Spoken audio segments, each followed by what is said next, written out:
Hey everybody, this is the Casual Deck Tester here, Raz, and as you all can see, you see my interesting casual deck testing backgrounds. It's time for another testing. This time I am testing KarlovQueen's deck. It's a strange little Is-It spin-off thanks with the new cards coming in from Return to Ravnica.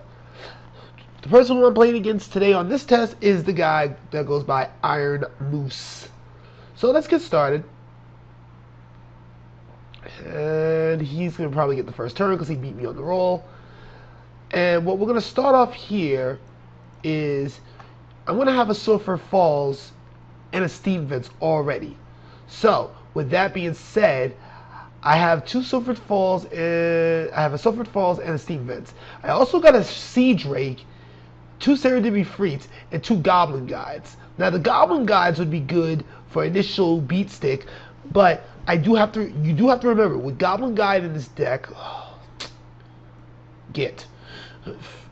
I really gotta stop freaking having that in there. With Goblin Guide, I gotta be careful because if I end up giving them too much of an advantage on land, I'm probably gonna get routed. Again, I know what is in this guy's hand, but I'm just gonna do it as if I'm playing. So this is one of them longer ones that freaking we all had some problems with. So, getting started, he drops to 6. And with that, I'll start with the Goblin Guide and take 2 damage to the face. And right now, you'll see on the side that Rich is talking about how to draft, and I gave him 2 to the face. So, I take him 2 to the face. I'm giving him 2 to the face, and I want to see his top card. Let's see what he reveals to me. There we go. Told him to reveal it. And what do I see? What do I see? He shows me his entire library. Which, I think I just told him. He reveals a Harrow. After revealing his entire library to me, which was really, really dumb, he reveals a Harrow. So basically, I say nothing happens. Go about your business. Again, as you all can see, I just speed things up because it's taking forever. Now he draws his card, and he gets and of course that's his top card, Harrow. He has to play the Crag tapped, as he has no other land to play around. So, well, spoiled it, but he has to play it tapped because he didn't bring it. He doesn't have a mountain or a forest, so. Oh, he got disconnected. I think he got disconnected, reconnected, and then I go. Now, I picked up an Is-It Charm from the draw. So, what I'm going to do is I'm going to play the Sulphur Falls. So now I got two legitimate sources here. I play with the Sulphur Falls. I play another Goblin Guide. And I aim to swing! And that's 2 to the face. That's a 4 to the face that this person is going to eat. He or she. You never know. Maybe a girl who's named Iron Moose. And, little typo, dyslexia. And this person reveals a Blood Fire Colossus. And it really doesn't really matter because I would just be seeing that anyways. Ending the turn. Now he draws. Now, then he leaves. Why did that person leave?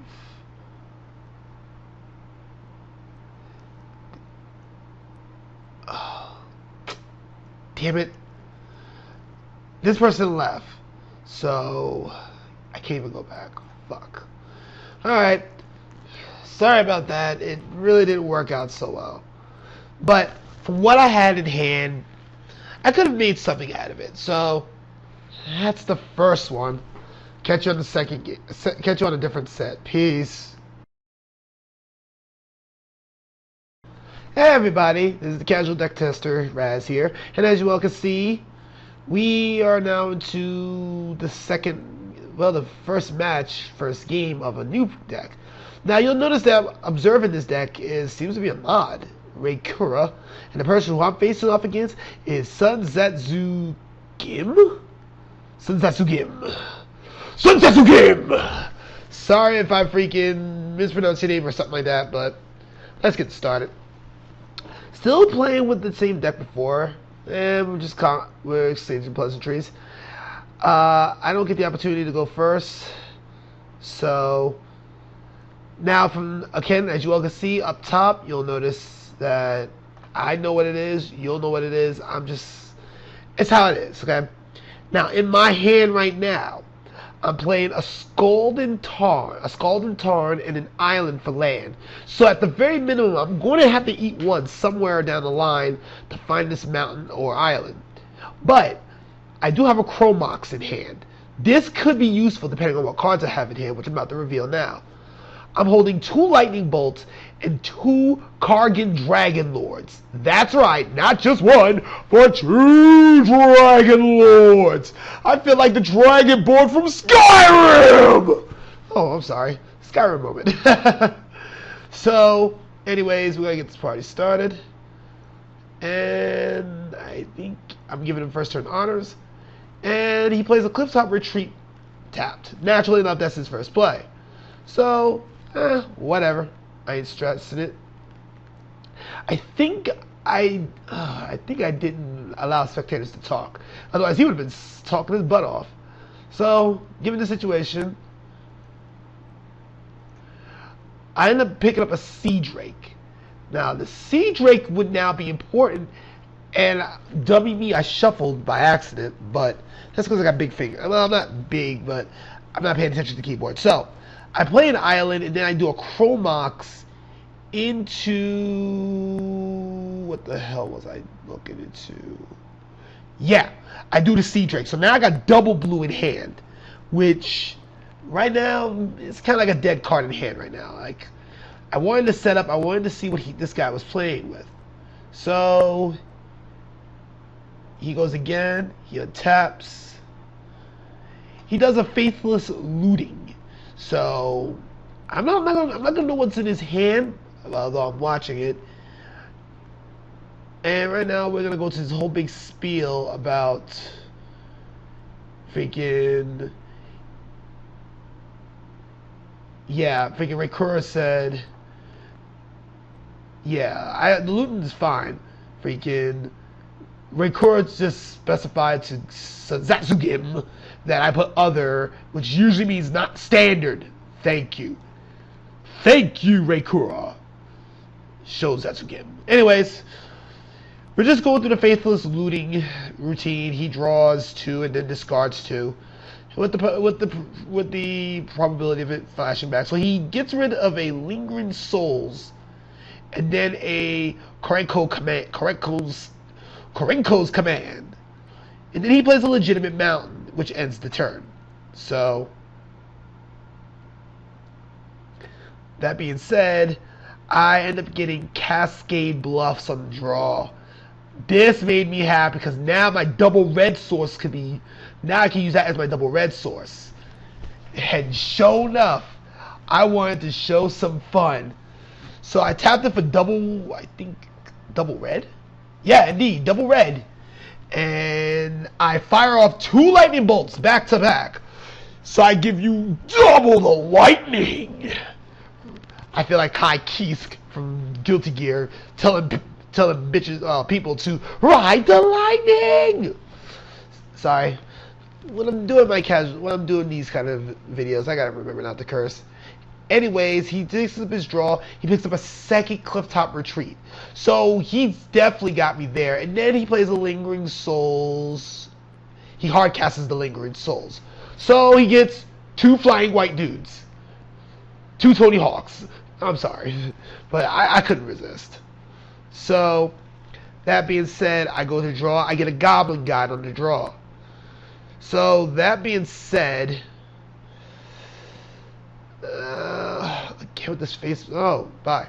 So, I use the Chromox now to use the cards. The bluffs, yeah. Again for double red. I think I bring out, yes, the Dragon Lord! I'm just going to dub him the Dragonborn. But anyways, I ended up popping the Scald, popping the Tarn. I think I was looking for a legitimate mountain at the time. What was I looking for? No, I was looking for steam vents. And I think I ate 2 for that too because I wanted to use it right there and then. Shuffle, shuffle, shuffle, shuffle. Yep, indeed I did take 2 for those steam vents. So with that said, I used the steam vents. And what do I do? No, I would have played the Goblin. Yep, I'm going to counter on the Lord. So the Dragon Lord's on his way to being a beast. But for now, I have to end my turn. I've got 2 flying white dudes, which it's a funny thing that happens in the second game to this. So, given that one, he swings for 2, and I'm a bit afraid at the moment. So I am not gonna press my luck there. He plays a plays on his first main. On his second main, he does a Korenko's command. So now he gets 2 red dudes. Hell yeah. We got 2 flying white dudes and 2 red dudes on the ground. This does not bode well for me right now. Because right now all I got is my Dragonborn on the field. With that being said, I draw another Steam Vents, which I'm again going to eat another 2. I was not that bad on life, but now I'm starting to really regret taking 2.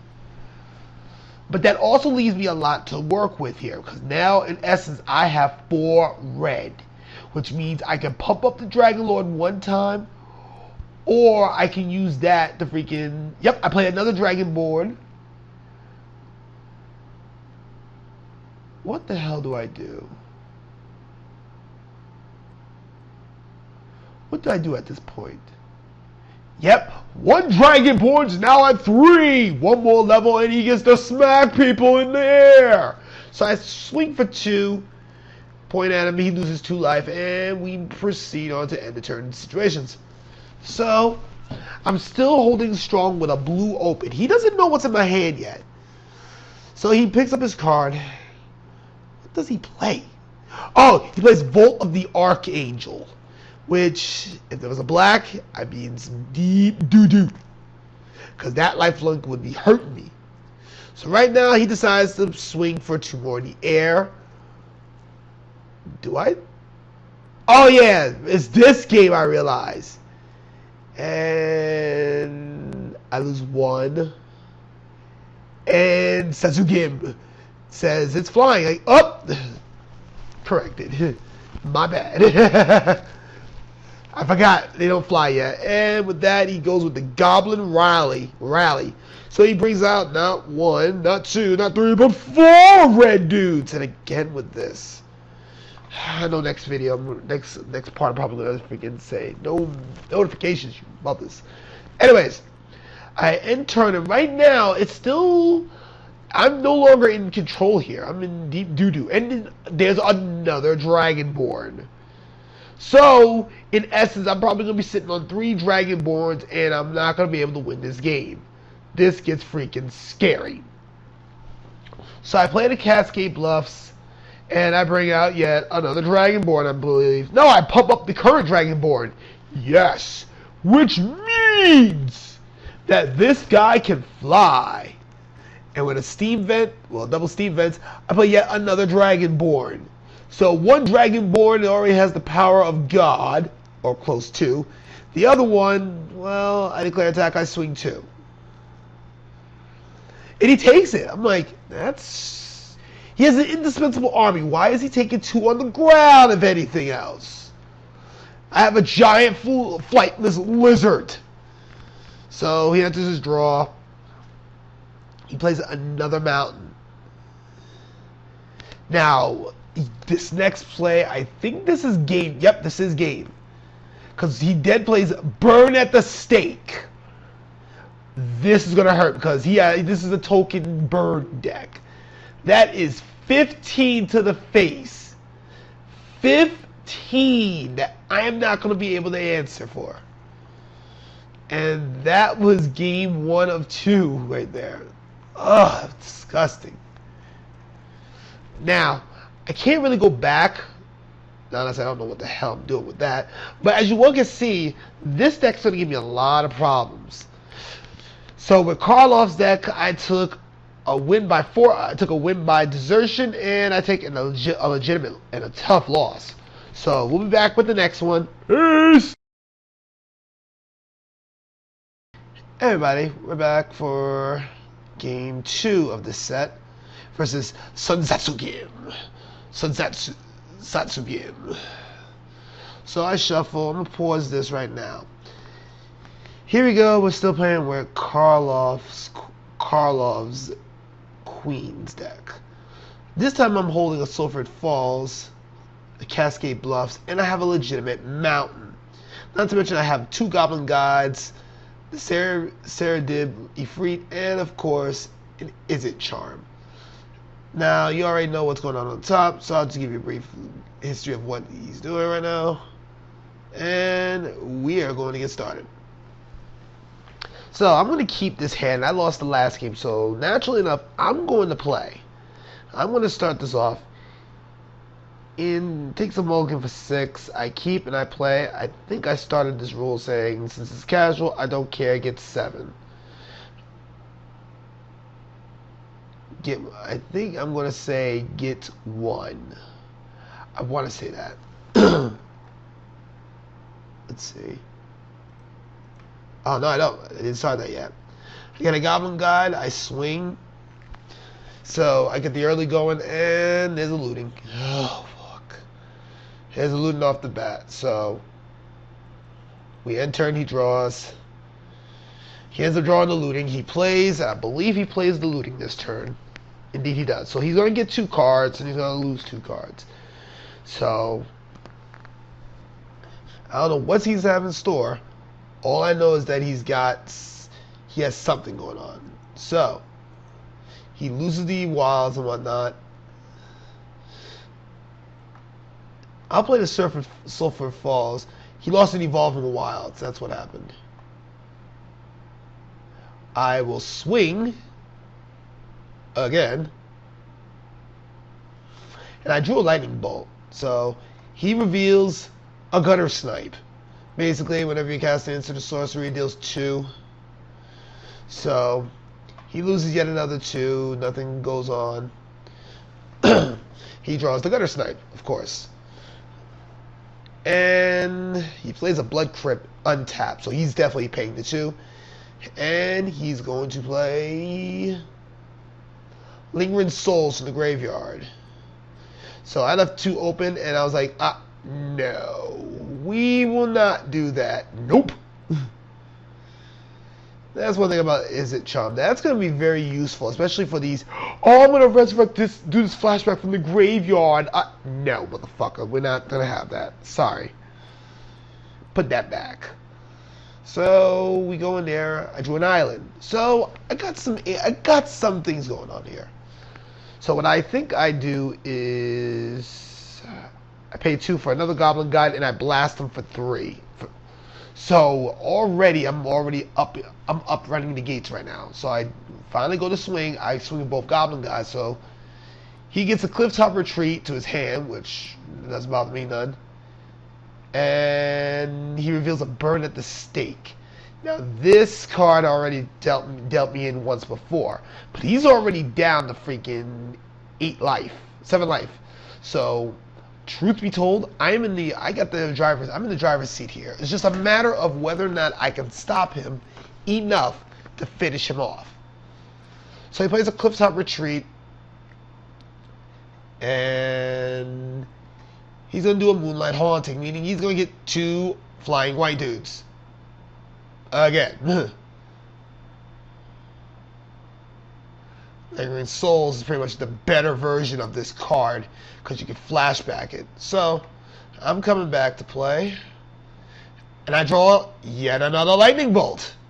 This gets good, because here's what I do. I play the island, so now I have enough to play all 4 cards. I think I do that. I got the Serendipity, and then I bring out the Lightning Bolt. So I'm at Hellbent status. For those who don't know, Hellbent status, that's when you are top decking and you have no cards in hand. So I declare my attack and I swing for the fences again. He needs to block, otherwise he dies. So he blocks a goblin. He gang blocks a goblin guide, and he's still got to reveal a card regardless. So he gets the vault, and I think something else, and it reveals a swamp. So I told him to take both, so it doesn't matter to me. But he's still getting smacked in the face. Unless he gets a miracle this turn, he's done. So looking at that, we're approaching the end of this section here. And he draws again. And I think it's game 3. So we will be back. Hey, welcome back. This is the tiebreaker for the set for Sunsatsu Game, using KarlovQueen's weapon deck, of course. So we shuffle. I think he has priority now. Pause right here. Now, here's what we got currently. We have, for mana, we have a Sulphur Falls and a Steam Vent. So I'm looking pretty good because I got both the island and the mountain and the falls. So I got a combination of the red-blue going on. I got a Sea Drake. I have a Chrome Mox, which Essence, in retrospect, that Sea Drake's going right to the, going to be a vet to the Mox. I got the Serendipity Free. For the first time in this set, pretty much the first time playing this deck, I finally get a chance to see Niv Mizzet Draco Genius. Basically, for those who don't know, he pretty much got an extra power and toughness from his old self, but something is a little bit different about him. Whenever he deals damage, you may draw a card. Blue, red, basically, he deals 1 damage, you draw a card. Now, back in the day, and this is before I continue the match, back in the day, when Niv Miz was the Fire Mind, basically put, whenever you draw a card, he dealt 1 damage. I forgot the card. Ophidian Eye. Yeah, that's the card. Whenever a enchanted creature deals damage, you draw a card. This led to some infinite in Izzet, which still in modern, it's still being played if fast enough. And Lord knows it can get the speed if it's ramped. Is it ramp draw? So yeah. Let us continue though. Then you have Fire and Ice. Now, I could also feed the Mox to Fire and Ice, making it interesting because it's a split card. It can produce either red or blue. So basically, the Chrome Mox becomes another Steam Vent or Sulphur Falls, whatever the case may be. So, we're going to get started with this match. He's going to keep, I'm going to keep. He's going to play a Blood Crypt tapped. He's not chancing it. So I draw, I get a Goblin Guide. I'm thinking to myself, what? I got the opening going right here. So I play a Steam Vents tapped because I got the Chrome Mox in hand. So I reveal the Chrome Mox with Fire and Ice. So now I got my red source, and I'm basically got the mana advantage already. So with that being said, I lose a red and bust out the Goblin Guide. I swing with the Goblin Guide. He reveals I think he reveals a Clifftop Retreat. Wait a minute. No, he reveals the Vault of the Archangel. My bad. He goes into his official second turn. And a lot happened on the first turn that he probably is trying. He probably has answers, but he probably doesn't. Who knows? He plays the Clifftop Retreat tapped. I'm thinking to myself, why? No, he pays it for the looting. My bad. He plays, he taps, and he gets the looting. So he gets 2 cards, he discards 2. It's not like he's flashbacking it back no time soon, so I ain't worried about it. We speed it up. I'm at my turn. I draw into the Fireborn. That's right, Kerrigan Dragonlord, aka the Dragonborn. So I am sitting on a Niv-Miz 2.0, and I've played the Dragonborn, and I put a counter on the Dragonborn. That's right. The Dragonborn's gonna get some damage in. So I do another 2 damage, and he brings out a Lingering Souls, revealing from the top. So I think he hard cast that Lingering Souls. Yep, he did. Indeed, he hard cast the Lingering Souls. So he has 2 flying white dudes. Enough said. So I untap again. I draw into yet another Goblin Guide. Now, though the damage is great and all, I don't know. What did I do here? That's gonna be my question. No, I made him a flyer. That's right. Now I'm about to wreak havoc in the skies. And I swing for the fences.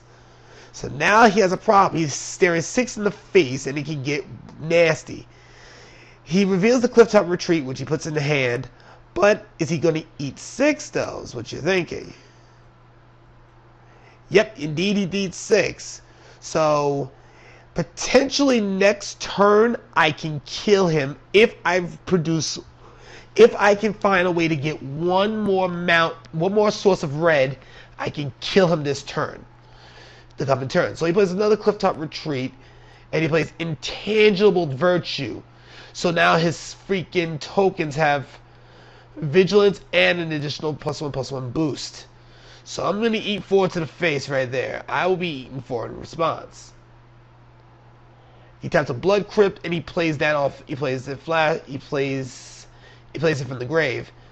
So in retrospect, now I got to deal with those dudes.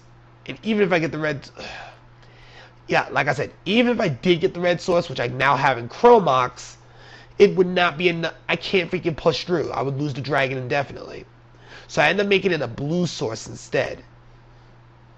Because I need the second blue. I didn't need the second blue source, but another source of mana would be great. So I'm looking and staring down in the face a lot of mana. I play Freed, and then I play another guide, leaving my Niv-Miz out to pasture, just wondering what the hell he's doing. I actually was hesitant because of that, and I did not swing in response. I wanted to swing next turn to see what he was going to do. So he untaps. He draws. What does he do? Because we're approaching game time now. He plays a Vault of the Angels. Of the Archangel. Oh, he does this. He pulls this stunt. Sunzatsu Gim ends up swinging for the fences. And because of that, I took 8. And I think, yep, he did do that. No, he plays Burn at the Stake to finish me off, banking on the fact that I had to take it. So, truth be told, that's a loss. There was no way around it. That's an extra 12 damage to the face from Burn at the Stake.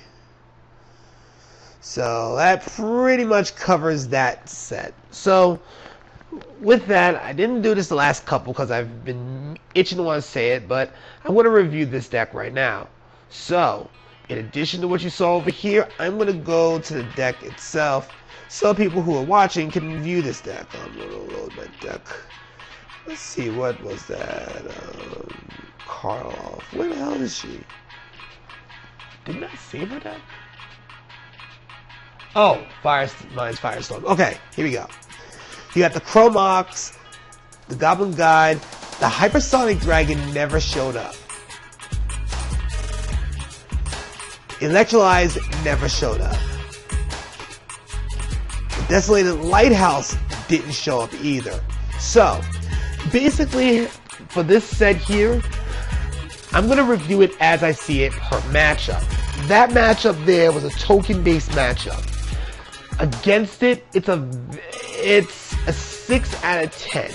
If red is there because of Burn at the Stake, it's a good chance that you're probably going to lose with this deck. And the only reason why I'm saying that is, look, Your creature base is great. I love the creature base, and I like the instant base. But the thing is that when I'm looking at it, Hypersonic Dragon is the first thing that pops in my mind. I'm thinking, this does not work. Aside from the fact that it's flying in this haste, yeah, I got that.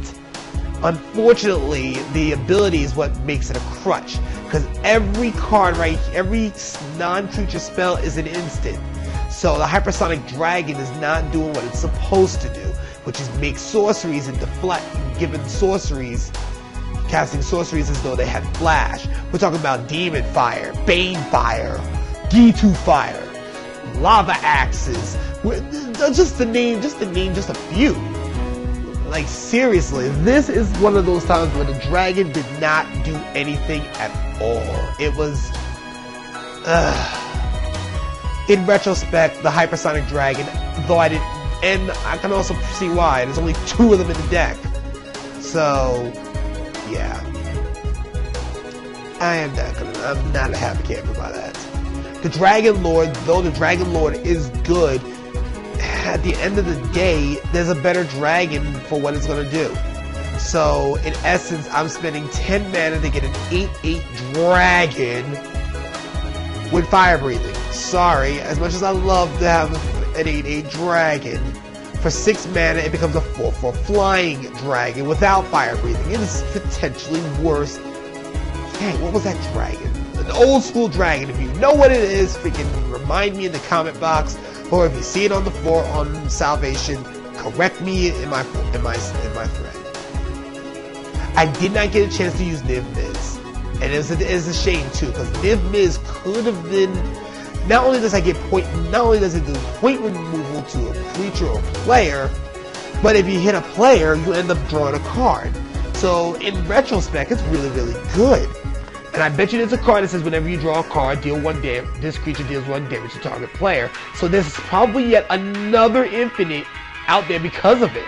So now you got 2 forms of infinites. I'm looking at it right now.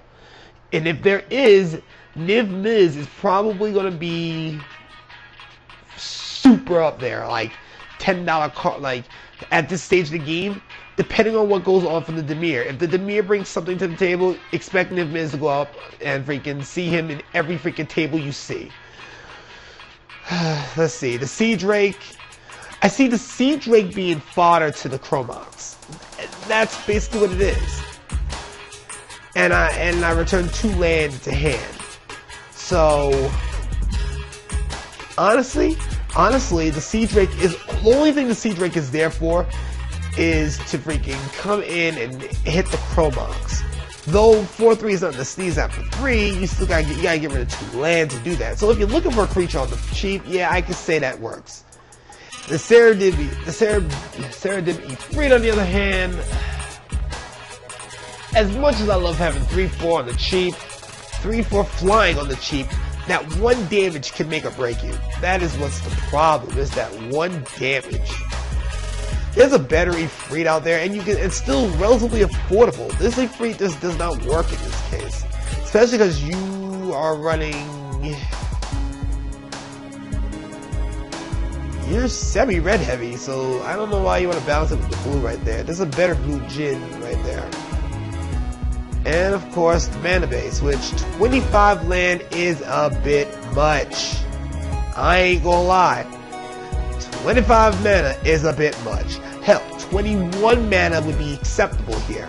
I would say if you're going to be using anything, I would say get rid of either the Steam Vents or the Scalding Tarn. The reason why I say one of those 2 is because if you're going to be using the Sulphur Falls, you can use the Steam Vents to freaking keep the Tarns untapped. But if you use it for the Tarns, you can get a mountain or an island, which in retrospect pretty much freaking filtered, it pretty much thins out the deck enough so that you can get the heavy hitters like Hypersonic Dragon and all of them. The Cascade Bluffs is a good way to freaking do mana fixing in emergency cases, so I would not recommend even the Cascade Bluffs to be gone, to even be changed. And the Desolated Lighthouse is a good touch because you get to draw and discard a card. But either the Steam Vents or the Tarn is a bit overpowering here, which I can't even... 25 mana in this kind of deck right here, it's a bit much. Again, like I said, it's a bit much. It's almost too much, in my opinion. It could be used either to add 4/4/4, add 4 of those to the Izzet Charm, the Fire and Ice, and an extra Hypersonic Dragon if you must. And it would still run relatively decent because you have freaking 21 mana. It's a little bit better. So that was Queen's Firemind's Firestorm deck. So KarlovQueen, you did very well, but for this matchup against tokens, it is a 6 out of 10.